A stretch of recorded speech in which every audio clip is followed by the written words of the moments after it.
بسم اللہ الرحمن الرحیم۔ السلام علیکم۔ بے شک اس میں کوئی شک نہیں کہ ہماری بیماری بڑی نہیں ہے، ہمارے رب کی شفا بڑی ہے، ہمارے قرض بڑے نہیں ہیں، اللہ تعالیٰ کے خزانے بڑے ہیں، ہماری پریشانیاں بڑی نہیں ہیں، رب کائنات کی رحمت بڑی ہے۔ یا اللہ دنیا و آخرت میں ہم سب کے ساتھ اپنی رحمت، شفقت و عافیت کا معاملہ فرمائے۔ اے اللہ ہمیں جو حاصل ہے اس کا شکر ادا کرنے اور جو نہ مل سکا اس پر صبر کرنے کا حوصلہ اور ہمت عطا فرمائیے۔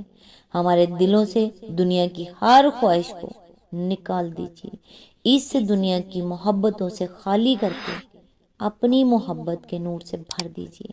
ساری زندگی کبھی کسی کا محتاج نہ بنانا، برحمتک یا ارحم الراحمین، آمین یا رب العالمین۔ آج انشاءاللہ سورہ المنافقون کی آیت نمبر 3 سے سٹارٹ کریں گے۔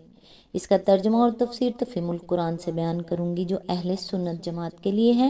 اعوذ باللہ من الشیطان الرجیم، بسم اللہ الرحمن الرحیم۔ کیسی بری حرکتیں ہیں جو یہ لوگ کر رہے ہیں، یہ سب کچھ اس وجہ سے ہے کہ ان لوگوں نے ایمان لا کر پھر کفر کیا، اس لیے ان کے دلوں پر مہر لگا دی گئی، اب یہ کچھ نہیں سمجھتے۔ اس کی تفسیر ہے، اس آیت میں ایمان لانے سے مراد ایمان کا اقرار کر کے مسلمانوں میں شامل ہونا ہے، اور کفر کرنے سے مراد دل سے ایمان نہ لانا اور اسی کفر پر قائم رہنا ہے جس پر وہ اپنے ظاہری اقرار ایمان سے پہلے قائم تھے۔ کلام کا مدعا یہ ہے کہ جب انہوں نے خوب سوچ سمجھ کر سیدھے سیدھے ایمان یا صاف صاف کفر کا طریقہ اختیار کرنے کے بجائے یہ منافقانہ روش اختیار کرنے کا فیصلہ کیا تو اللہ تعالیٰ کی طرف سے ان کے دلوں پر مہر لگا دی گئی اور ان سے یہ توفیق سلب کر لی گئی کہ وہ ایک سچے اور بلاغ اور شریف انسان کا سا رویہ اختیار کریں۔ اب ان کی سمجھ بوجھ کی صلاحیت مفقود ہو چکی ہے، ان کی اخلاقی حس مر چکی ہے، انہیں اس راہ پر چلتے ہوئے کبھی یہ احساس تک نہیں ہوتا کہ یہ شب و روز کا جھوٹ اور یہ ہر وقت کا مکر و فریب اور یہ قول و فعل کا دائمی تضاد کیسی ذلیل حالت ہے جس میں انہوں نے اپنے آپ کو مبتلا کر لیا ہے۔ یہ آیت من جملہ ان آیات کے ہیں جن میں اللہ کی طرف سے کسی کے دل پر مہر لگانے کا مطلب بالکل واضح طریقے سے بیان کر دیا گیا ہے۔ ان منافقین کی یہ حالت اس وجہ سے نہیں ہوئی کہ اللہ نے ان کے دلوں پر مہر لگا دی تھی، اس لیے ایمان ان کے اندر اتر ہی نہ سکا اور وہ مجبوراً منافق بن کر رہ گئے، بلکہ اس نے ان کے دلوں پر یہ مہر اس وقت لگائی جب انہوں نے اظہار ایمان کرنے کے باوجود کفر پر قائم رہنے کا فیصلہ کر لیا، تب ان سے مخلصانہ ایمان اور اس سے پیدا ہونے والے اخلاقی رویے کی توفیق سلب کر لی گئی اور اس منافقت اور منافقانہ اخلاق ہی کی توفیق انہیں دے دی گئی جسے انہوں نے خود اپنے لیے پسند کیا تھا۔ آیت نمبر 4، انہیں دیکھو تو ان کے جسے تمہیں بڑے شاندار نظر آئیں، بولیں تو تم ان کی باتیں سنتے رہ جاؤ، مگر اصل میں یہ گویا لکڑی کے کندے ہیں جو دیوار کے ساتھ چن کر رکھ دیے گئے ہوں۔ ہر زور کی آواز کو یہ اپنے خلاف سمجھتے ہیں، یہ پکے دشمن ہیں، ان سے بچ کر رہو، اللہ کی مار ان پر، اور کدھر الٹے پھرائے جا رہے ہیں۔ اس کی تفسیر ہے، حضرت عبداللہ بن عباس بیان کرتے ہیں کہ عبداللہ بن ابی بڑے ڈیل ڈول کا تندرست، خوش شکل اور چرب زبان آدمی تھا، اور یہی شان اس کی بہت سے ساتھیوں کی تھی۔ یہ سب مدینے کے رئیس لوگ تھے۔ جب رسول اللہ صلی اللہ علیہ وآلہ وسلم کی مجلس میں آتے تو دیواروں سے تکیے لگا کر بیٹھتے اور بڑی لچھے دار باتیں کرتے۔ ان کے جسے بشرے کو دیکھ کر اور ان کی باتیں سن کر کوئی یہ گمان تک نہ کر سکتا تھا کہ بستی کے یہ معززین اپنے کردار کے لحاظ سے اتنے ذلیل ہوں گے۔ اسی آیت کے ضمن میں آگے فرمایا، یعنی یہ جو دیواروں کے ساتھ تکیے لگا کر بیٹھتے ہیں یہ انسان نہیں ہیں بلکہ لکڑی کے کندے ہیں۔ ان کو لکڑی سے تشبیہ دے کر یہ بتایا گیا کہ یہ اخلاق کی روح سے خالی ہیں جو اصل جوہر انسانیت ہے۔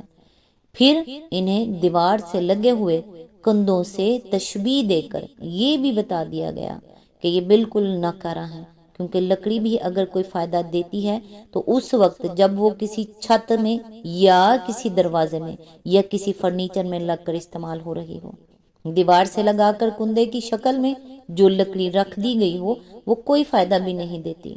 اسی آیت کے ضمن میں آگے فرمایا، اس مختصر سے فقرے میں ان کے مجرم ضمیر کی تصویر کھینچ دی گئی ہے، چونکہ وہ اپنے دلوں میں خوب جانتے تھے کہ وہ ایمان کے ظاہری پردے کی آڑ میں منافقت کا کیا کھیل کھیل رہے ہیں، اس لیے انہیں ہر وقت دھڑکا لگا رہتا تھا کہ کب ان کے جرائم کا راز فاش ہو یا ان کی حرکتوں پر اہل ایمان کے صبر کا پیمانہ لبریز ہو جائے اور ان کی خبر لے ڈالی جائے۔ بستی میں کسی طرف سے بھی کوئی زور کی آواز آتی یا کہیں کوئی شور بلند ہوتا تھا تو وہ سہم جاتے اور یہ خیال کرتے تھے کہ آ گئی ہماری شامت۔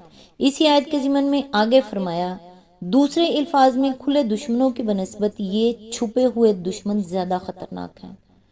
اسی آیت کے ضمن میں آگے فرمایا، یعنی ان کے ظاہر سے دھوکہ نہ کھاؤ، ہر وقت خیال رکھو کہ یہ کسی وقت بھی دغا دے سکتے ہیں۔ اسی میں آگے فرمایا، یہ بد دعا نہیں ہے بلکہ اللہ تعالیٰ کی طرف سے ان کے بارے میں اس فیصلے کا اعلان ہے کہ وہ اس کی مار کے مستحق ہو چکے ہیں، ان پر اس کی مار پڑ کر رہیں گی۔ یہ بھی ہو سکتا ہے کہ یہ الفاظ اللہ تعالیٰ نے لغو معنی میں استعمال نہ فرمائے ہوں بلکہ عربی محاورے کے مطابق لعنت اور پھٹکار اور مذمت کے لیے استعمال کیے ہوں، جیسے اردو میں ہم کسی کی برائی بیان کرتے ہوئے کہتے ہیں ستیاناس اس کا، کیسا خبیث آدمی ہے۔ اس لفظ ستیاناس سے مقصود اس کی خباثت کی شدت ظاہر کرنا ہوتا ہے، نہ کہ اس کے حق میں بد دعا کرنا۔ اسی میں آگے فرمایا، یہ نہیں بتایا گیا کہ ان کو ایمان سے نفاق کی طرف الٹا پھرانے والا کون ہے۔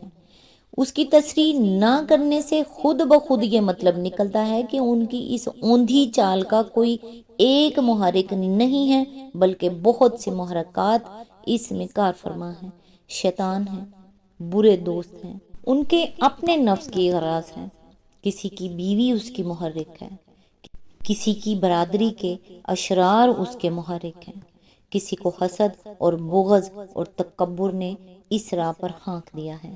آیت نمبر 5، اور جب ان سے کہا جاتا ہے کہ آؤ تاکہ اللہ کا رسول تمہارے لیے مغفرت کی دعا کرے تو سر جھٹکتے ہیں اور تم دیکھتے ہو کہ وہ بڑے گھمنڈ کے ساتھ آنے سے رکتے ہیں۔ اس کی تفسیر ہے، یعنی صرف اسی پر اکتفا نہیں کرتے کہ رسول اللہ صلی اللہ علیہ وآلہ وسلم کے پاس استغفار کے لیے آئیں، بلکہ یہ بات سن کر غرور اور تمکنت کے ساتھ سر کو جھٹکا دیتے ہیں اور رسول کے پاس آنے اور معافی طلب کرنے کو اپنی توہین سمجھ کر اپنی جگہ جمے بیٹھے رہتے ہیں۔ یہ ان کے مومن نہ ہونے کی کھلی علامت ہے۔ آیت نمبر 6، اے نبی تم چاہے ان کے لیے مغفرت کی دعا کرو یا نہ کرو، ان کے لیے یکساں ہے، اللہ ہرگز انہیں معاف نہ کرے گا، اللہ فاسق لوگوں کو ہرگز ہدایت نہیں دیتا۔ اس کی تفسیر ہے، یہ بات سورہ توبہ میں جو سورہ منافقون کے 3 سال بعد نازل ہوئی ہے اور زیادہ تاکید کے ساتھ فرما دی گئی۔ اس میں اللہ تعالیٰ نے رسول اللہ صلی اللہ علیہ وآلہ وسلم کو مخاطب کر کے منافقین کے متعلق فرمایا کہ تم چاہے ان کے لیے استغفار کرو یا نہ کرو، اگر تم 70 مرتبہ بھی ان کے لیے دعائے مغفرت کرو گے تو اللہ ان کو ہرگز معاف نہ کرے گا۔ یہ اس لیے کہ انہوں نے اللہ اور اس کے رسول سے کفر کیا ہے اور اللہ فاسق لوگوں کو ہدایت نہیں دیا کرتا۔ سورہ توبہ آیت نمبر 80۔ آگے چل کر پھر فرمایا، اگر ان میں سے کوئی مر جائے تو اس کی نماز جنازہ کبھی نہ پڑھنا اور نہ اس کی قبر پر کھڑے ہونا، ان لوگوں نے اللہ اور اس کے رسول سے کفر کیا ہے اور یہ فاسق ہونے کی حالت میں مرے ہیں۔ سورہ توبہ آیت نمبر 84۔ اسی آیت کے ضمن میں آگے فرمایا، اس آیت میں 2 مضمون بیان کیے گئے ہیں۔ ایک یہ کہ دعائے مغفرت صرف ہدایت یافتہ لوگوں ہی کے حق میں مفید ہو سکتی ہے۔ جو شخص ہدایت سے پھر گیا ہو اور جس نے اطاعت کے بجائے فسق و نافرمانی کی راہ اختیار کر لی ہو، اس کے لیے کوئی عام آدمی تو درکنار، خود اللہ کا رسول بھی مغفرت کی دعا کرے تو اسے معاف نہیں کیا جا سکتا۔ دوسرے یہ کہ ایسے لوگوں کو ہدایت بخشنا اللہ کا طریقہ نہیں ہے جو اس کی ہدایت کے طالب نہ ہوں۔ اگر ایک بندہ خود اللہ تعالیٰ کی ہدایت سے منہ موڑ رہا ہو بلکہ ہدایت کی طرف اسے بلایا جائے تو سر جھٹک کر غرور کے ساتھ اس دعوت کو رد کر دے تو اللہ کو کیا ضرورت پڑی ہے کہ اس کے پیچھے پیچھے اپنی ہدایت لیے پھرے اور خوشامد کرے، اسے راہ راست پر لائے۔ آج تک کے لیے بس اتنا ہی، نیکسٹ انشاءاللہ آیت نمبر 7 سے سٹارٹ کریں گے۔ تب تک کے لیے دعاؤں میں یاد رکھیے گا۔ اللہ حافظ۔